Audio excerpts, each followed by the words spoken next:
Hello mga ka-flowers, kumusta kayo? Yan, nandito ako ngayon sa labas ng building namin. Naghihintay ako kay daddy. Siya, dito po ako nagwo-work. Tingnan nyo, yung puno. Ano na, akala mo namatay na siya, no? Pero buhay po iyan. Yan. Parang ikaw lang. Pag hindi mo ako iniwanan ng bakas, akala ko hugot ba? Hugot. Yan. Alam nyo dun sa sa kanina. Ano yun? Country yun. Country. Alam nyo yun, alam nyo. Kaya hulaan nyo na. O, diba? Tingnan nga natin yung yung basurahan na yun, no? Yung blue. Wala pa kasi si daddy. Bali, for work ko, hinihintay ko siya ng 20 minutes bago niya ako ma-pick up. Siya.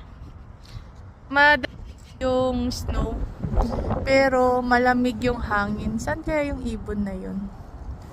Ayun siya, oh. Ay, nandiyan na pala si daddy. Hindi na tayo makapunta doon. Oh, saan yun? Nakikita nyo ba kung may ibon dyan? Yan. Oh, nandun. Yan si daddy.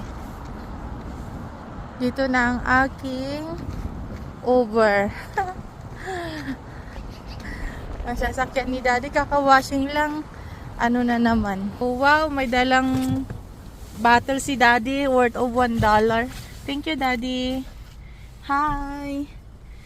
Bakit malungkot ka? Pagod ba? Lahat naman pagod. Pag nagtatrabaho talaga pagod. Pauwi na kami sa aming bahay. Oh, may naglalakad.